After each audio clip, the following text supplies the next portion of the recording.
Assalamualaikum warahmatullahi wabarakatuh. Biar rapi. Hamdan wa syukron lillah wa salatu wassalamu ala rasulillah ma ba'dah. Langsung saja kita meneruskan tentang pembagian isim, definisi dan contohnya. Kemarin kita sudah membahas tentang pembagian isim mulai dari isim mufrad, isim tasniyah, isim jamak, ya. Terus kemarin sudah isim nakiroh makrifat, ya. Sekarang kita akan menjelaskan isim munsorif dan isim ghairu munsorif. Kalau diartikan, isim munsorif itu adalah isim yang bisa menerima tanwin. Muhammadun, Muhammadan, Muhammadin, Zaidun, Zaidan, Zaidin, Babun, Babin, Baban. Semua yang bisa menerima tanwin dan berbentuk isim itu berarti dikatakan sebagai isim munsorif. Nah, kebalikannya adalah isim ghairu munsorif.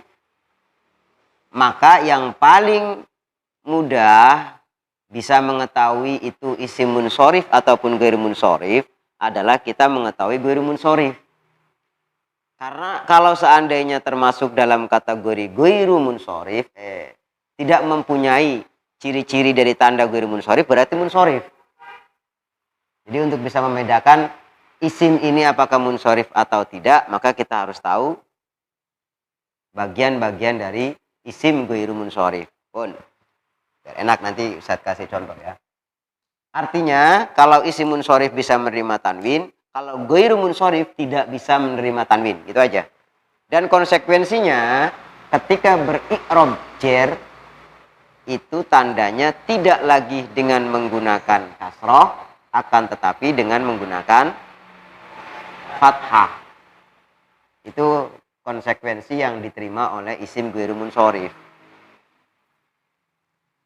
Kalau isim munsorif Muhammadin dan beri'rab jer, maka tandanya dengan kasroh, bi Muhammadin. Tapi kalau isim ghairu munsorif ketika beri'rab jer tandanya tidak pakai kasroh lagi, tapi dengan menggunakan apa? Fathah. Bi Ahmada. Nah, ini udah beda. Ini adalah konsekuensi yang akan diterima oleh isim ghairu munsorif. Pun. Langsung saja, ya. Isim munsorif dengan yang kedua isim ghairu munsorif. Ini bisa menerima tanwin, sedangkan ini tidak bisa menerima tanwin. Bon. Nah, untuk mengetahui ini isim munsorif, maka kita harus tahu bagian daripada isim ghairu munsorif. Kalau kita artikan, isim ghairu munsorif itu adalah isim yang tidak menerima tanwin karena mempunyai ilat. Ilat itu bisa kita artikan penyakit yang menyebabkan isim tersebut tidak normal. Paham, ya? Contoh nih, manusia normal itu mohon maaf bisa melihat dengan jelas matanya. Normal. Ada penyakit yang menyebabkan penglihatannya tidak sempurna. Seperti Ustadz ini, Min, pakai kacamata. Kalau nggak pakai kacamata kelihatannya burung banget. Apalagi jarak udah begitu itu nggak kebaca tulisan. Karena ada penyakit. Itu, ya, paham, ya? Nah, sama isim itu begitu.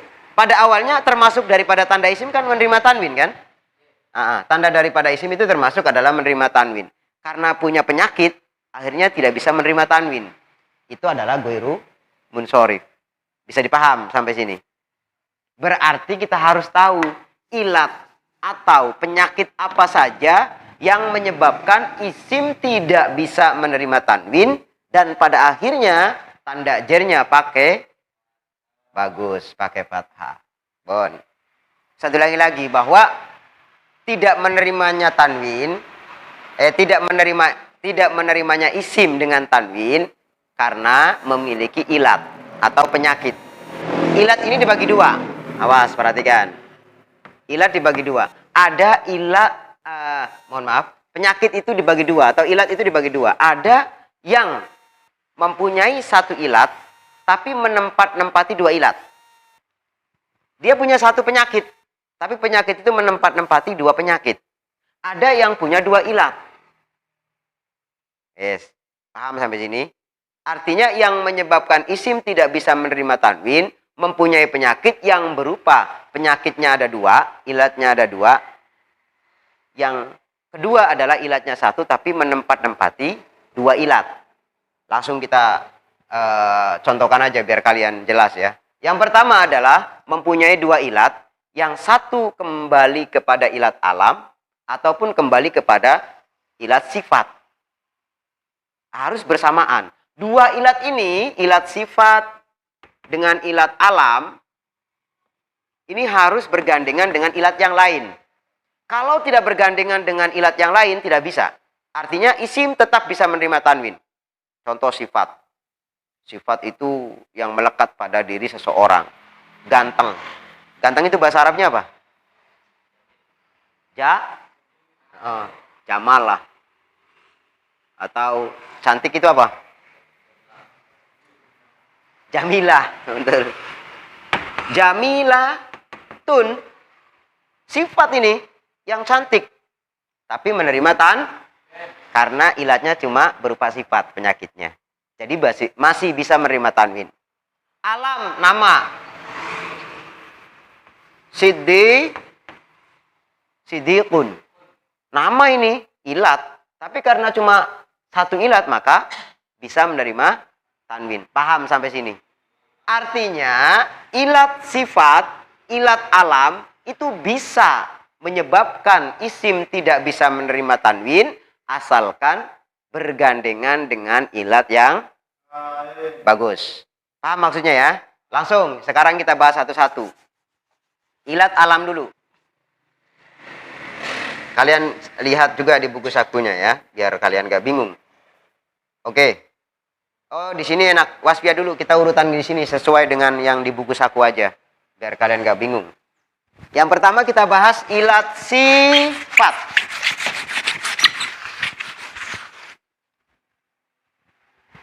Ilat sifat bisa menyebabkan isim tidak bisa menerima tanwin dan tanda jernya pakai fathah jika bersamaan satu wazan fi'il. Dua apa? Wazan fi'il terus dua tambahan alif dan nun. Tiga apa? Udul. Yes. Tiga.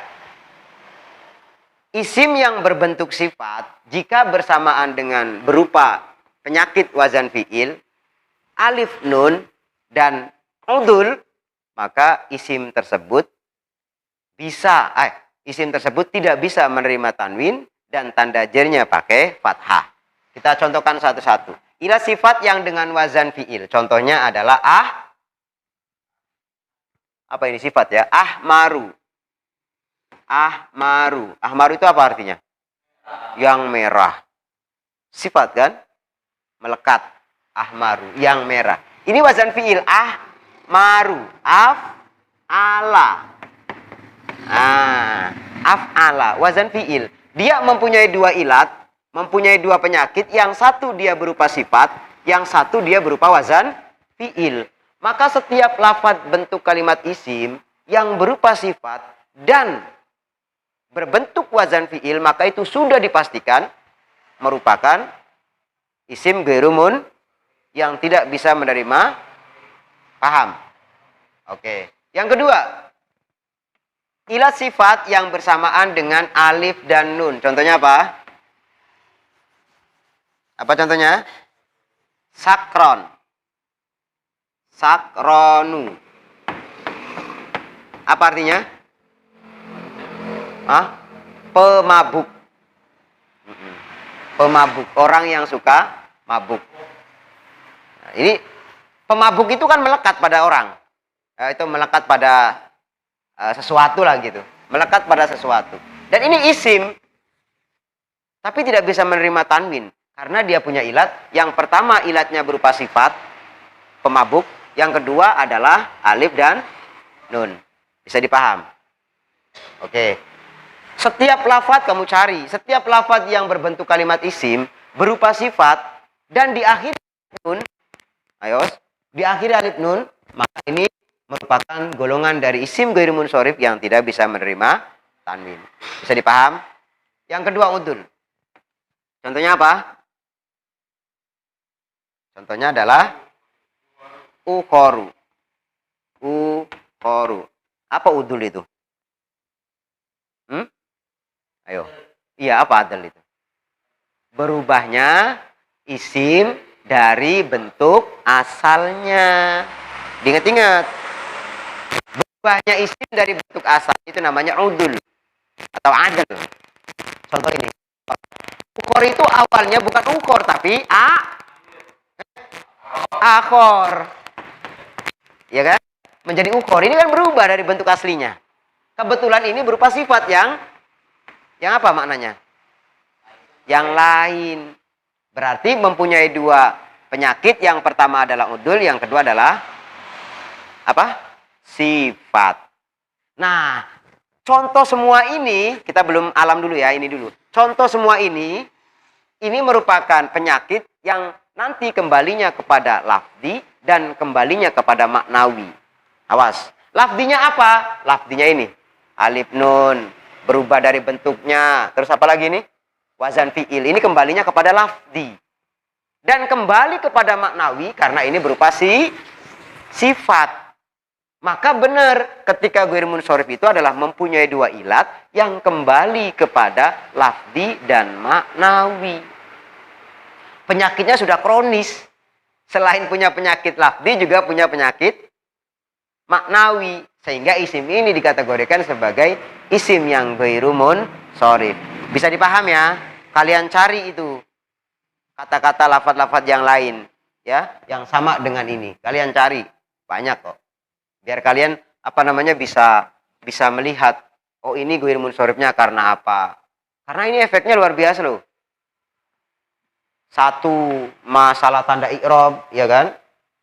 Terus dua juga mengetahui ini apa isim apa enggak. Ini kan kalau kita coba ukhoru ini kalau ditanya kalimat apa? Tandanya apa? Tanwin. Mana tanwinnya? Hilang, dibuang. Kenapa hilang dibuang? Nah gitu, karena isim ghairu munsharif. Ini penting loh. Jadi ketika kalian isim ghairu munsharif ditanya kalimat apa, tandanya apa, ya jawab saja. Tandanya tetap tanwin yang terbuang karena isim ghairu munsharif. Kenapa? Karena pada hakikatnya sebelum dia punya dua ilat itu, tanwin, sakron. Ya. Sudah ya, paham ya? Ini adalah ilat sifat dengan ilat wazan fi'il, tambahan alif nun, dan juga adl. Bisa dipaham? Oke, lanjut. Kita ke alam sekarang. Oke, yang kedua adalah ilat alam. Alam itu nama.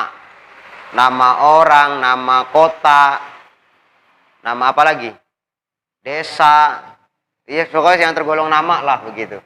Dan ilat alam ini juga sama. Harus bersamaan dengan ilat yang lain. Oke, yang pertama ilat alam besertaan dengan wazan apa? Fi'il. Penyakit ini, wong isim kok bisa wajahnya fi'il, berarti kan penyakit gitu loh. Contohnya apa? Ahmada, af'ala.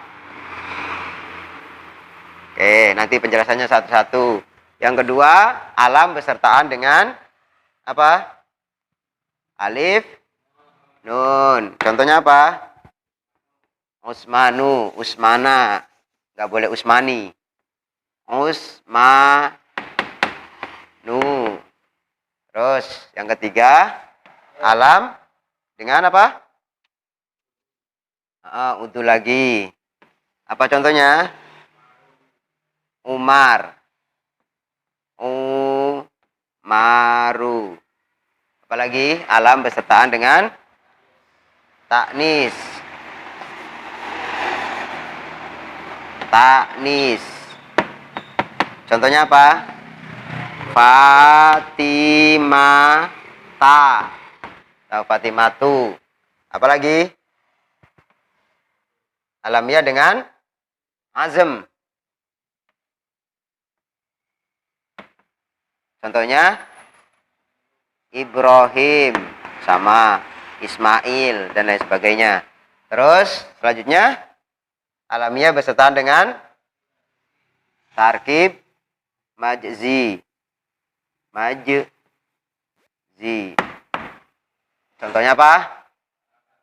Ba'labaka. Ba'labaka. Oke, sudah. Ini 2 ilat, Bon. Satu lagi. Yang kedua, kalau tadi sifat sudah kita bahas, perhatikan. Yang kedua, ini adalah ilat alam. Sama, ilat alam juga bisa mempengaruhi sebuah isim menjadi ghairu munsharif, asalkan bersamaan dengan satu ilat lagi. Yang bisa menjadikan isim tersebut tidak bisa menerima tanwin, dan pada akhirnya konsekuensinya i'rab jernya menggunakan fathah, bukan kasroh lagi. Yang pertama alam dengan wazan fi'il. Contohnya adalah Ahmada. Ahmad ini nama seseorang. Itu anak Mbak Rohim itu. Kan nama seseorang itu. Ahmada. Nah, karena alam ini bersamaan dengan wazan fi'il af'ala, maka ini Ahmad dianggap mempunyai 2 penyakit. Yang pertama penyakit berupa alam nama orang. Yang kedua penyakit berupa wazan fi'il. Alam ini berupa lafdi, wazan fi'il berupa nama itu berupa makna, terus wazan fi'ilnya berupa lafdi. Kembalinya kepada makna dan lafdi. Bisa dipaham? Oke. Yang kedua, alam besertaan dengan alif nun. Usman. Usmanu itu nama orang. Nah, ini sudah punya ilat alam, nama, ditambah lagi ada alif nunnya. Nah, makanya Usman ini juga termasuk isim ghairu munsharif yang mempunyai 2 ilat. Ilat yang pertama berupa alam, ilat yang kedua tambahan alif nun. Alam kembali kepada makna, alif nun kembali kepada bagus. Lanjut. Alam dengan udul. Apa tadi udul?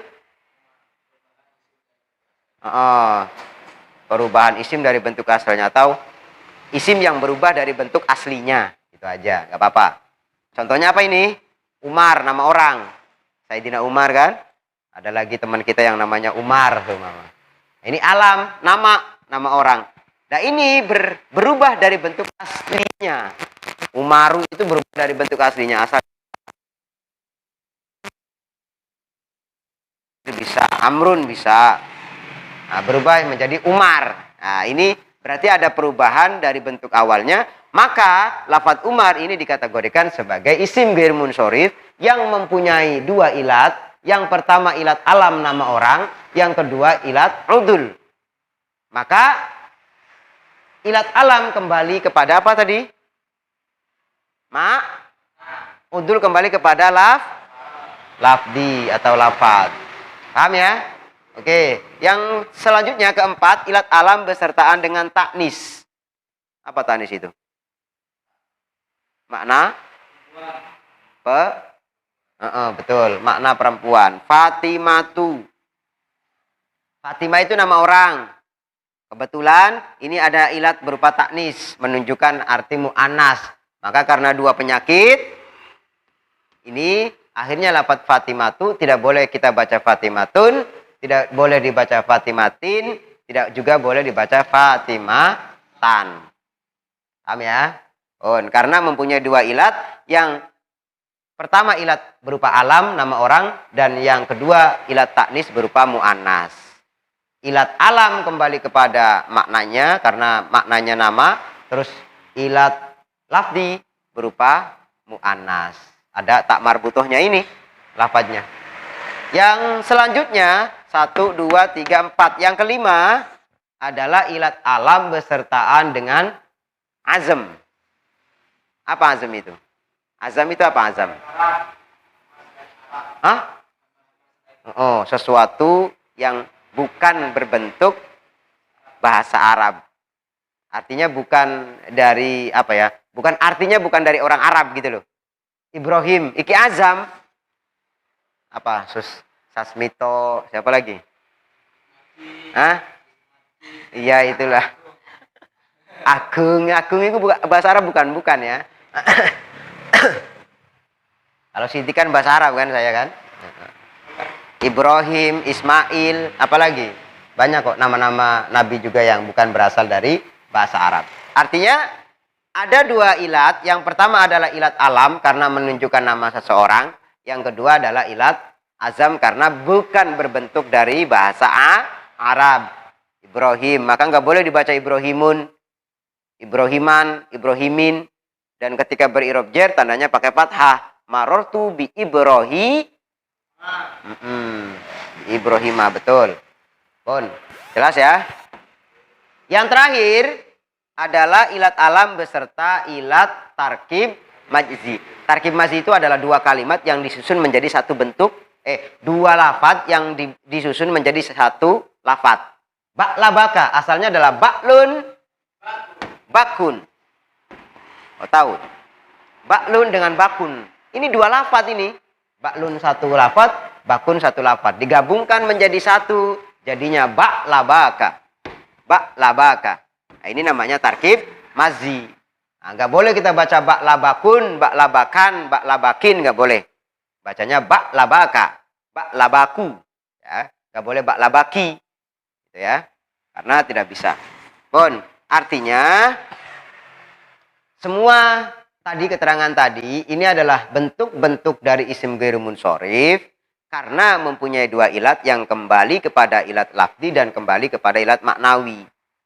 Apa ilatnya? Ilat yang berupa sifat dengan ilat yang lain tadi dan ilat yang berupa alam beserta dengan ilat yang lain yang tadi sudah dijelaskan. Dari sini paham? Paham ya? Bisa dipraktekkan nanti ya? Oke, siap. Lanjut kita. Selanjutnya ada lagi isim yang ghairu munsorif tidak bisa menerima tanwin.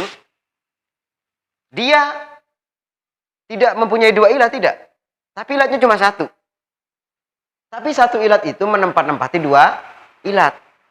Berarti penyakitnya satu tapi penyakitnya kronis.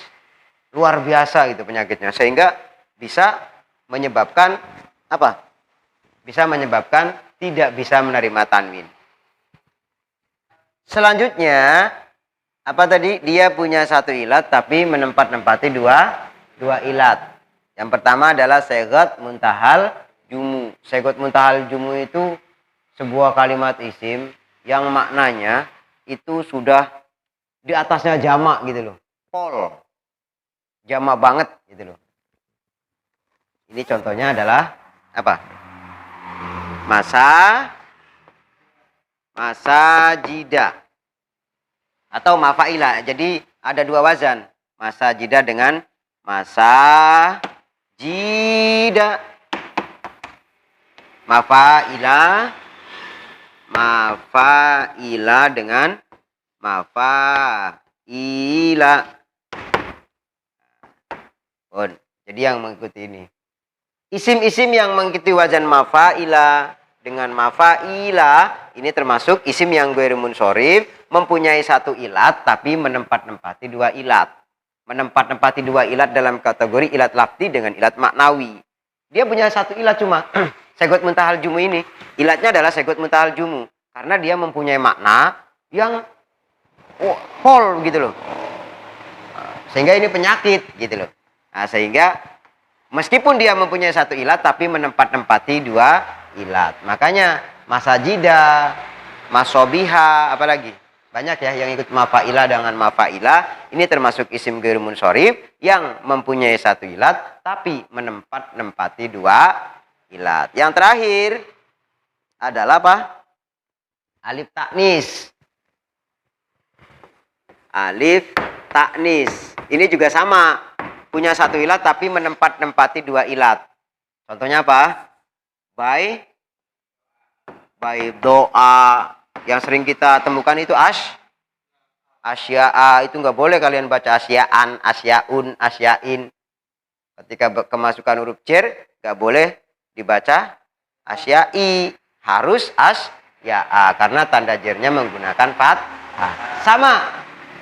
Ini juga termasuk isim ghairu munsharif, mempunyai satu ilat tapi menempati dua ilat. Alif ta'nis itu ada alif ta'nis mamdudah, ada alif ta'nis maksurah. Kalau yang maksurah berarti contohnya apa? Hubla, hamko. Kalau yang mamdudah contohnya doa. Ini alif ta'nis.